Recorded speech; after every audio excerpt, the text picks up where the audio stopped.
Yes, and we know you're on the what's the one for the young people? I'm too old. The TikTok. Yeah, the TikTok. I'm showing my age now.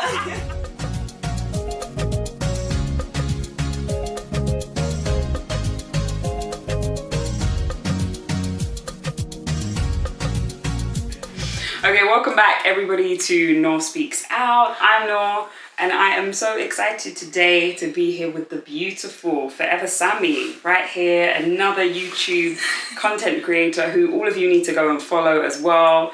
As you know, my channel is all about African history and diaspora stories, and so I am excited, I'm sure you are too, to get into Sammy's story. So, yay! I love that intro, by the way. That was great. Thank you. If you can you introduce yourself to the audience, the people? Tell us, if you don't mind, where in Zim you came from, and then also if you could tell us how old you were when you moved to the UK. Okay, so I'm trying to remember the question. So, who am I? Who are you? Yes. Who am I? Okay, so my name is Samantha, but some of you might know me as Forever Sammy. Mm-hmm. I'm a creator on YouTube, Instagram, TikTok. Mm-hmm. I do a bunch of other stuff as well, just around that, but I'm quite a creative person. We'll get onto that as well. Yeah. Mm-hmm. And yeah, I came to this country, to the UK, when I was 8, going on 9. I remember it was like August the 2nd, 2003. And it was like my birthday, in exactly a month's time I was turning 9. And yeah, I arrived and I thought I was going on holiday. But I wasn't, I was staying. Yeah. Oh. Yeah. Okay. That's a birthday present and a half. Yeah, it was.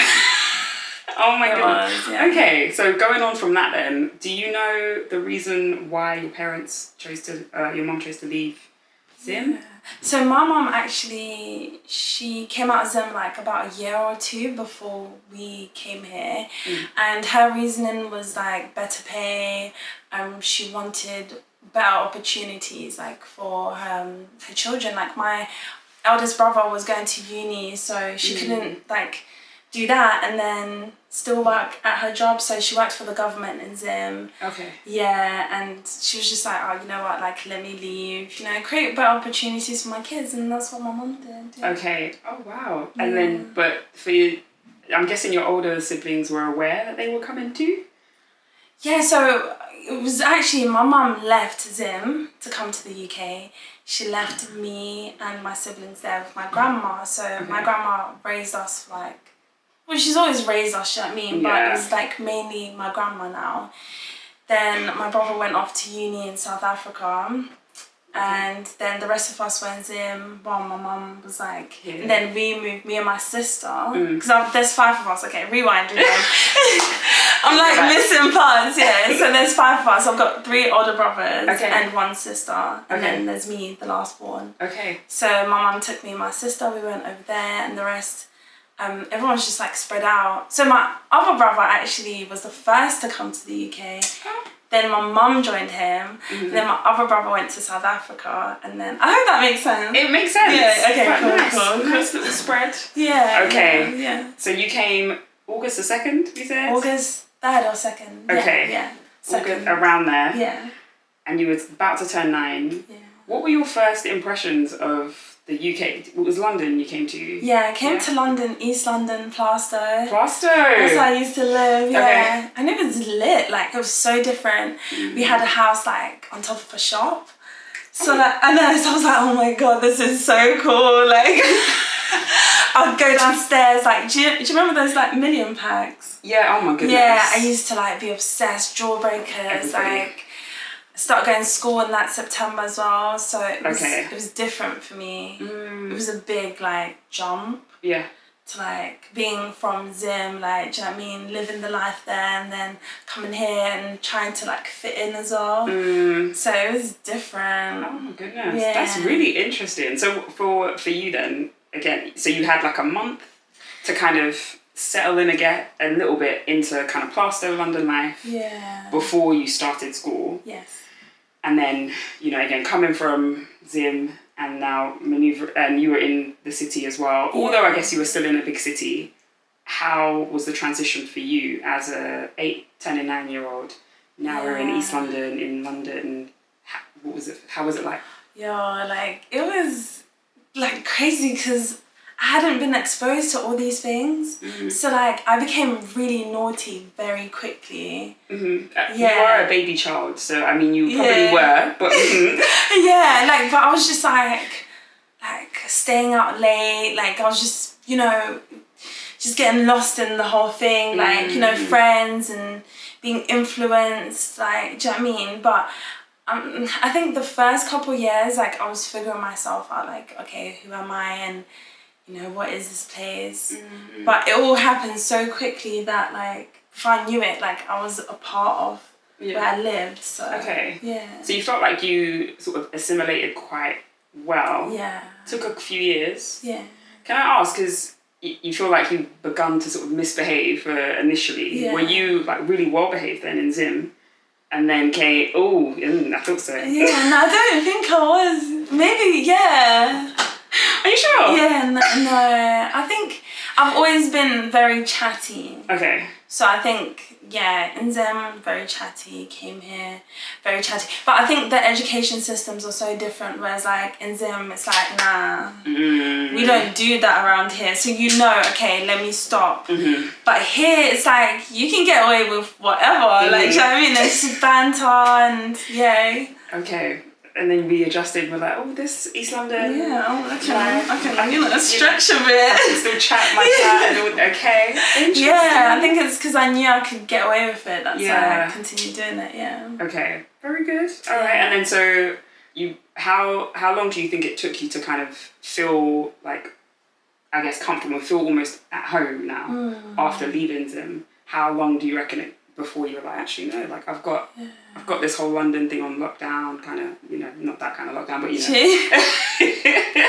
I think it was like maybe two years, because I came when I was like in year 3, so by like year 5 I had settled in. Okay. Yeah, I'd settled in very well. Very quick, yeah. Yeah, and I was like, you know, part of everyone, and I still had like issues, like, do you know what I mean? Like, my accent was quite strong. So like I struggled saying, you know, certain words, and people like make fun of you, like, you know, how kids are. But I feel like that's what made me the person I am today. Like, it's helped me like have really thick skin. Yeah. Okay. Yeah. And on that, who would you say were people who like kind of came alongside you to support and make you feel comfortable? Like, if there were any, again. Yeah. Like, aside from, we'll get onto sort of difficulties, I guess, but who, if any, people kind of were like... I had one friend called Tequila Bailey. Oh. She was Jamaican, and my mum, you know how mums are. And then I had another friend who literally lived down the road to where we lived, Rushna. And I'm still in contact with her. She lives in New York now. Ooh, okay. And I feel like those two really helped, like, integrate me. They were both like not really like British. So I feel like maybe we identified that in each other, like, you know, we're different places. Rushna was like Muslim, you know, Asian girl. So yeah, like, she was my bestie. Oh my goodness. Yeah, okay. and I had another friend as well. Now come to think of it, she was Filipino. Okay. So I had like a network of like immigrants. Yeah. So like little diaspora babies were in the corner. That's actually great. Did you ever have that? Oh no, because you're not a diaspora. I'm not. Oh my gosh, she's a fraud. Fraud. If you didn't know. I'm just a British. I'm so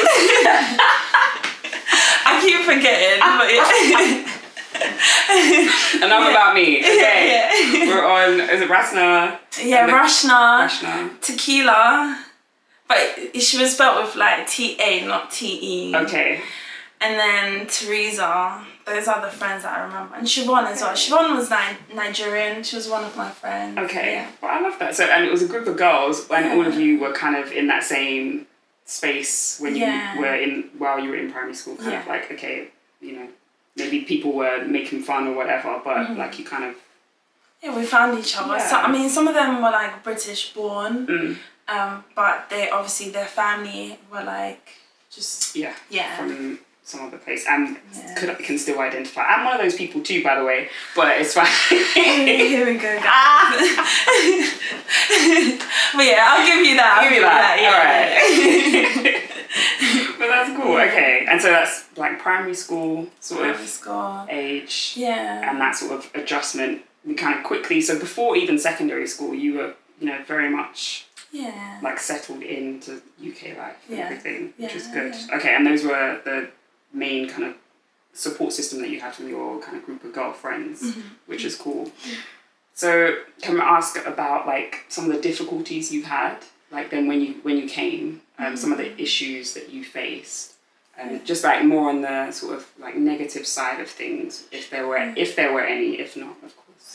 I feel like just understanding people, because people here are so different. In what way? Like mannerisms, like, you can say something without like meaning what you're saying. I feel like it's a very like British thing where like the way they joke around is very different to like normal banter. Like, I don't know if you've experienced that. I don't know. Yeah. You mean like sarcastic? Maybe because we're overly sarcastic. Yeah, that's something I had to learn. Like, what? Like, what do you mean? And then I was like, oh, like slowly I understood that. Yeah. I feel like with my character and the sort of person I was raised up to be, like, I didn't experience a lot of like difficulties. It was just like a nice integration. Maybe it's my like suppressing the bad memories, but I feel like I had a good-ish. Yeah. Okay. So, and you don't feel like you had any like a racial? I mean, you did say like kids were sort of making fun of your accent and stuff. But other than that, you don't feel like you actually had any difficulty. What about like further on secondary school? Yeah, further on, like I think secondary school, like I had built up such a thick skin that like nothing really bothered me. But like I had friends, like how you normally like play around with your friends. So the way I used to pronounce like human was human, like human. And like my friends always used to get onto me like, oh yeah, the way you pronounce it is mad. But that was the only thing that I can think of. Okay. Yeah. That's good though. Yeah. Not too bad. Yeah. And then, okay, so how did you find then moving into like done secondary, sixth form and everything, still in East London? So secondary school was in East London, and then I moved to Hertfordshire where I live now in year 9. Oh, okay. Yeah, year 9. Then I continued on year 10, year 11, year 12, 13. Yeah. In Hertfordshire? Yeah. And that different, because I mean, Glasgow, Hertfordshire, I went to university in Hertfordshire. That's a different place. It is. How was, because that would have been like an additional culture shock on top of the one that you had, when you were 9.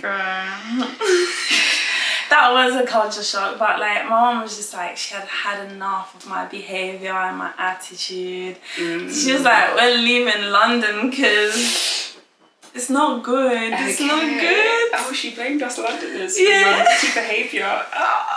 Yeah. What about your sister? Was she like well behaved? My sister was well behaved. Like she was good. So now your sister even suffers because of your behaviour. Yeah. So I moved to an all-girls school. Imagine.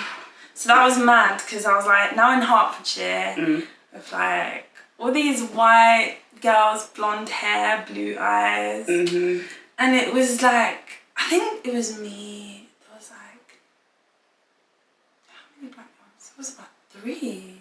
Okay. There was 3 in my year. Yeah. And we were all friends. Yeah. It had to be.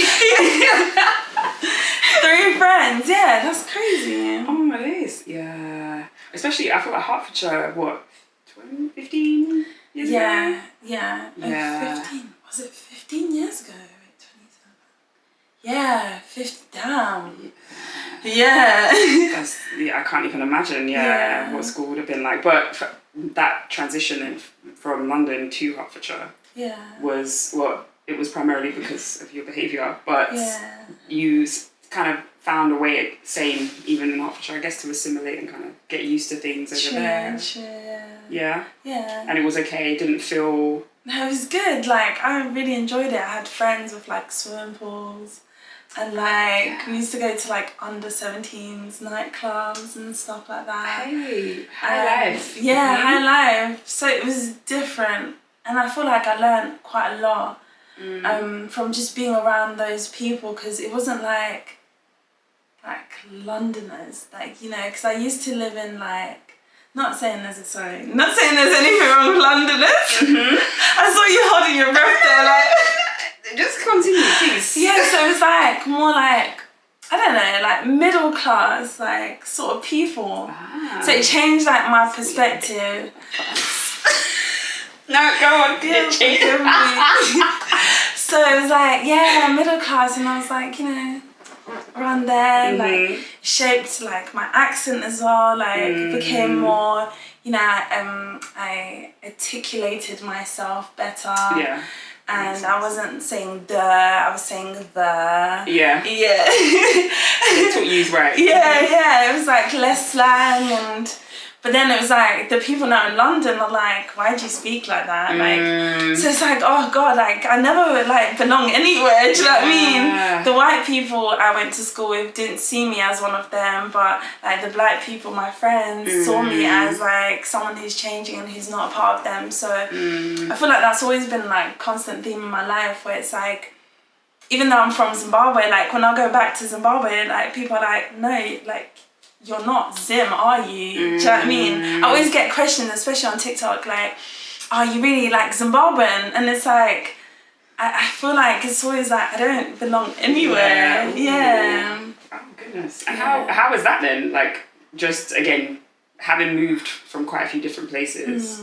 Although again, you seem to have quite a good perspective on it, in that you feel like you quickly kind of get used to things and find friends, and you have a positive kind of outlook on it. But I think for a lot of people, actually not feeling like you're at home, or like that you belong in various places, would be unsettling for a lot of people. But how is it for you?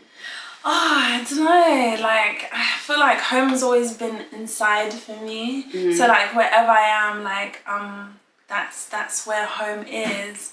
So maybe it's like a thing that I've had to learn like throughout the years, like, you know, it's not just about like my environment, but it's like how I feel inside. And I feel like maybe I've held on to that throughout the years, and I can be in any space, in any room, and I'll still feel like me. Yeah, so I don't know where I got that from, but like my mum, like if you were to meet my mum, you need to meet my mum. Yes, like you just understand me. Okay. Yeah. I'm coming for you. You just understand. Maybe part 2, like my mum. Yeah. Oh my goodness. That would be fun. Okay, I like that. So home is like, it's not an external thing. It's really more about you. Yeah. Okay, I like that. Wow. Okay.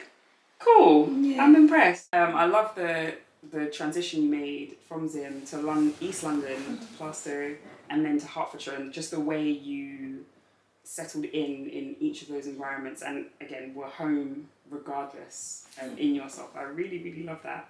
And so spoke a little bit about junior high school or primary school, and then secondary school, and now we're in Hertfordshire still. Sort of, can you tell us now, as a grown woman, like what you're up to now? What have you been doing in the UK? Okay, so where do I start? Right now I'm planning my first ever event, so that's happening in a few weeks' time. I don't know, by the time this goes up, it might have happened. Oh, maybe, yeah. Yeah, it might have happened, yeah. But if you follow me on socials, like, I'll definitely be having more of those. I'm quite active on TikTok, growing my following over there. I'm a creator, like I said, so I work with brands quite a lot, creating content for them. I content manage as well. Hey. I do a bit of acting. Acting as well. She wanted me to include it. Yes. Yeah. I'm on the CV. Thank you very much. A bit of acting, and I'm running a business as well. So yeah, that's new. Yeah. I didn't know this. Yeah. So by the time this is out, so that should all be out. Okay, it will be in the description box 100% by the time when this is uploaded, I'll put everything in the description box, so have a look. Yeah. You'll see the links and stuff will pop up, guys. It'll be there for you. Yeah. So what's the business then? So mainly focus on health and wellness, and it's just helping women to become a better version of yourself. So it doesn't really focus on the physical, but like more mental health and like other things that are primary foods to us, like relationships, like what we eat nutrition wise, what we do with our spare time, you know, our movement and stuff like that. Yeah. What made you decide to run this business or start this? Yeah, so during lockdown I was just like working out outside, and then everyone was just like, oh my god, like what are you doing? We should work out together. I started doing that. Started selling products at the same time, so I was selling like waist trainers, you know, and that sort of thing. So that's just expanded and grew into like just something that I love. Like I'm quite like a health, like I don't want to say nerd or freak. We know. But I just love it. Yeah, like I just love the fact that like you could eat something that could help with your mood, you know, that sort of thing, or like you can change the way like your cells are working, like, you know, that sort of thing. So like as I'm learning, like I want to also spread that information to other people, and I'm using my platform. So my business is called Rich Fit. Okay. You know, shameless plug. Like all day, keep them coming. And can we get like a flying, you know, editor? Thank you. Just flying across the screen. Oh, why not? Yeah. We'll do it. Yeah. So it's basically like your health is your wealth, and you know, without health, we can't do the things that we love. Yeah. Yeah. And health isn't just about like working out, which I'm sure you know. Yeah. Like it's to do with so many things. 100%. And yeah, like we're spiritual beings, so we need all those aspects for us to like function well and do and achieve our goals and do what we want to do in life. So yeah. I love that. Oh my goodness. All right, so I'm signing up to some events for coming up 100%, buying some products. I like it. I want to support the business. Please do. Very nice. Yeah. Cool.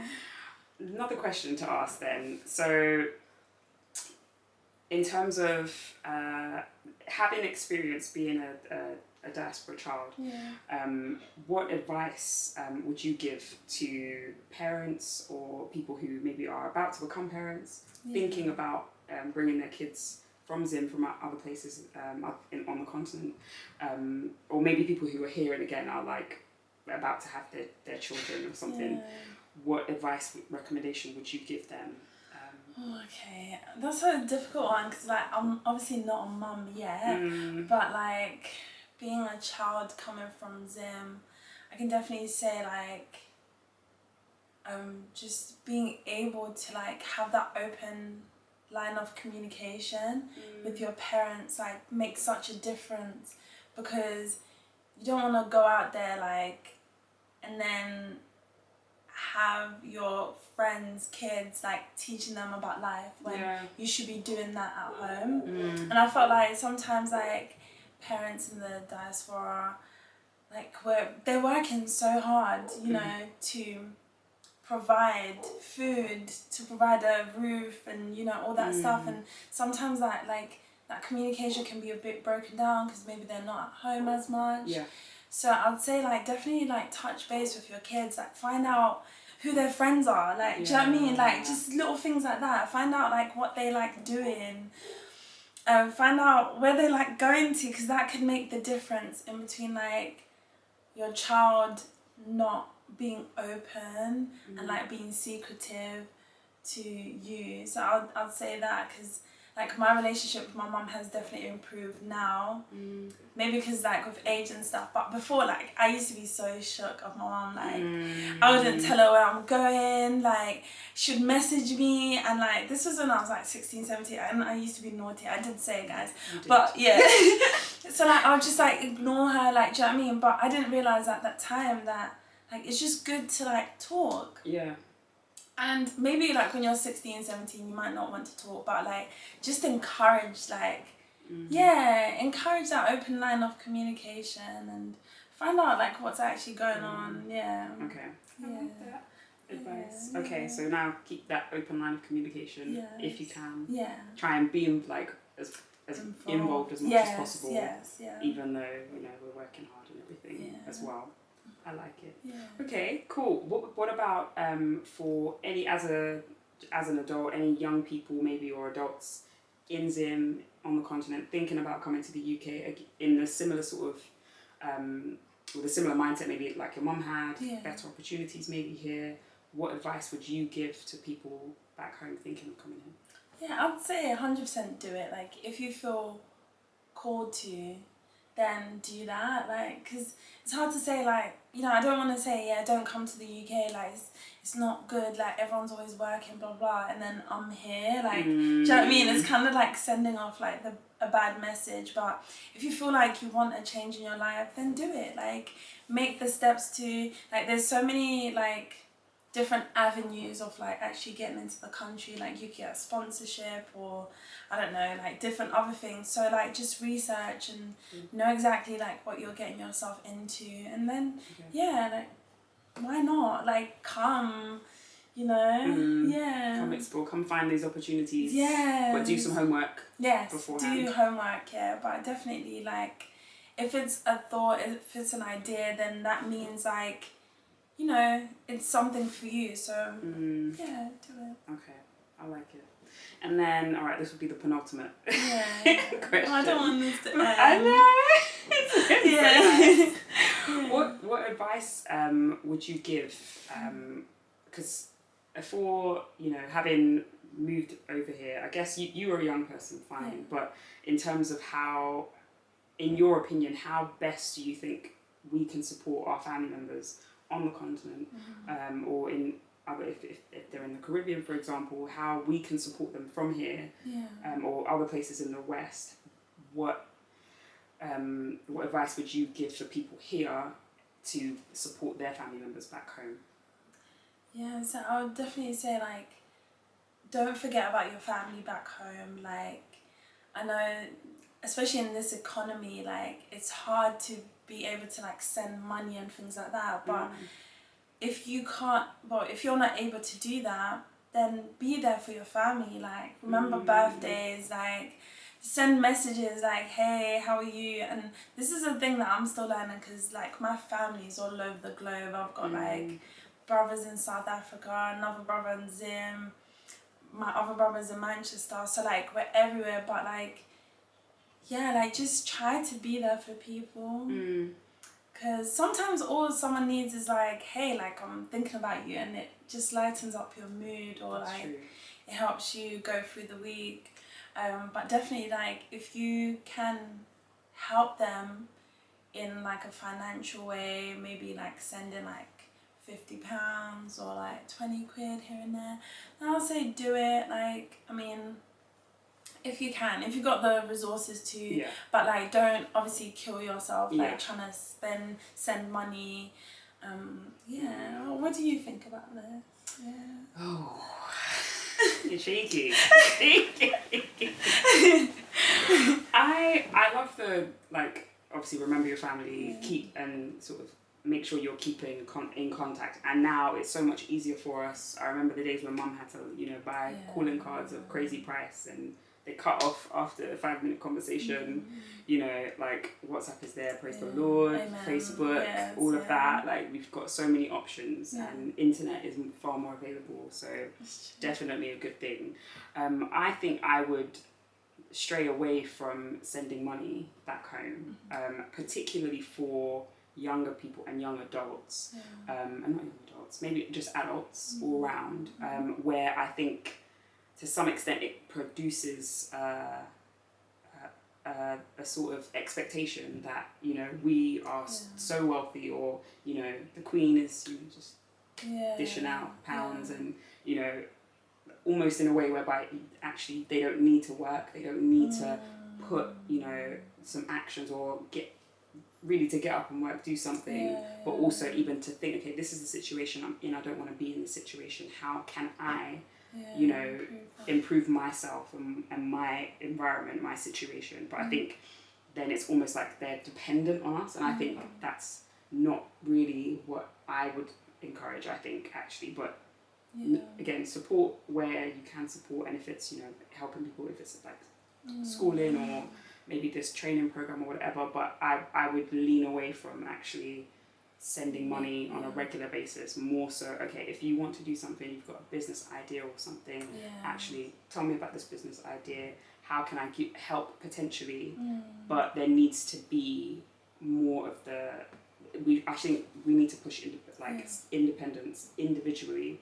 Actually, you need to, this is what I want to do, I'm going to go out and work for this thing somehow, rather than be dependent on, you know, somebody somewhere else. And again, where I think sometimes I've seen so many people here who, including my mum, you know, who have really struggled to support people back home, and then you go back home and it's like, actually these people have been living quite okay, but I've been sending, you know, like, and that isn't the situation for a lot of people, and, you know, there isn't the abuse or the manipulation, but I think to see that when, you know, you're really making efforts to help family members, it can be really disheartening. But I think not only is it disheartening when that happens, but I do think it produces a little bit of a entitlement, yeah, and a laziness, if I'm honest. And I think that I'm fully against it. But that was a really long answer, and it's not about me, it's about you. No, but you know what, like, saying that, I feel like it is an important subject, because a lot of, like, people here who send money back home experiences, like, I've heard so many stories of, like, let's say someone building a house back home and they're sending it to their family, like, money after money, you're thinking, that third floor is going up now. The windows have just been fitted. The windows, and then you get there isn't even, like, a foundation, bro. So, like, I definitely can relate, and there could be, like, this sense of entitlement where it's like, like, give me, because I'm here, and you're over there, like, you know, making so much money, like, do you know what I mean?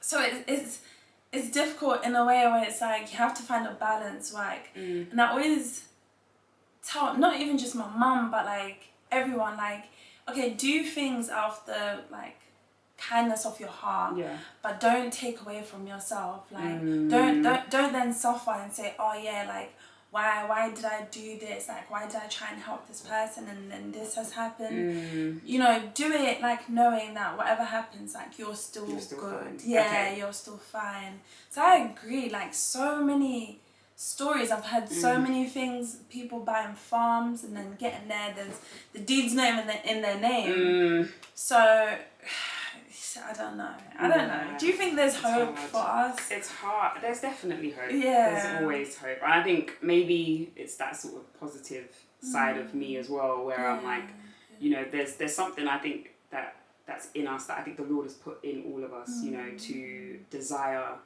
to do good. And I think most people are decent, I think, you know, and I think most people are honest. Most people I would also say are hardworking, you know, and want good things for their, you know, for themselves, but also for their families. And I think, I think on the continent, like, that we need sort of more of, like, the organisation, and just the structure, that framework where it's like, okay, there are so many wonderful things going on the continent at the moment, and so many business, so many opportunities, and again, people are buying stuff, doing so many good things. But we're just lacking, I think, a little bit more of the coordination aspect of things right now. So I don't know, for me, I'm definitely hopeful, and I think, you know, when I visit different places, I'm like, okay, like, you know, Nori, maybe I need to, like, come and just be, like, over here, and like, I don't know, every time I go, I'm just excited to see, like, okay, if I in, like, 10 years time, like, potentially I could, so there's always hope. So, but it's a matter of putting some work onto the hope and the belief, and I'm like, faith without works is dead. True, come on, let's do something. It's true. But yes, all right, that was a detour, an absolute detour. We're gonna bring it on back. To wrap up on our diaspora story. Thank you, girl, for coming on. My last question for you: what do you miss about Zim? what are some of the things that you sort of remember from a child, but having, you know, gone back later on? What are some of the lovely stuff that you can leave our audience with? Okay, so I do go back quite a lot, like maybe like every couple of years, you know, like when I can. And one thing that I do miss is just like the ease of it all. Like I feel like here everyone's like, yeah, work, yeah, do this, yeah. But Zim is so relaxed, bro. Like you just get to like chill, you know, maybe because I'm in holiday mode as well. Yeah. That might be a thing. But like I just like the ease of like, even people, like when you see people going to work, like it's not like work here, like mad shift hours, you know, it's not that sort of thing. There's just like just ease with life, like people are just like, you know, the weather's nice, there's places that you go out to eat and stuff, like it's nice. That's what I miss the food as well. Oh, guys, if you know me, I love food. Like I love I love food so much, and it's like Zim, there's so much variety. Like you can go to like a barbecue, like gotch sort of thing, like nyaman, like I'm coming to your house to eat. That's what needs to happen. Okay, so food, missing food, missing the vibe. Oh my god, I'm even salivating. I'm salivating right now. Yeah, I miss the chillness. Yeah, and just like being around like where I come from. I feel like that's what I miss. But yeah, definitely like I'll be going back and forth. I'd love to do like what I'm doing here, back in Zim as well. Okay. Yeah, so look out for that. Watch the space. Ooh. Watch the space, guys. Yeah. Oh, beautiful. Awesome. Well, thank you once again, girl, for coming on my YouTube channel, but just giving your gems and your knowledge and just sharing your story with us. I really, really appreciate it. I've loved it. Forever Sammy Forever, people. Please, you're following. All the information is up for you. I don't know what you're doing. Go and find her on Instagram. Aww. Find her on the social medias. All of them. Not the social medias. I'm done. Facebook, all of it. You're on Twitter, yes, Insta. Twitter, Snapchat. I'm even on Snapchat. On Snap. Like, yes, and we know you're on the what's the one for the young people? I'm too old. The TikTok. Yeah, the TikTok. I'm showing my age now. I'm on there everywhere. Yes, please go and find her. So thank you guys for watching. Remember to like, share and subscribe, comment, ask any questions if you have any for Sammy, if you have any for me. If you want to be on here and you want to share your story, please message, let me know. Or if you have anybody that you think would be good to come on my YouTube channel, that'd be amazing. And so thank you again for watching on this episode. Forever Sammy has spoken, and as always we're asking you wahora, which means are you listening? Bye guys. Bye.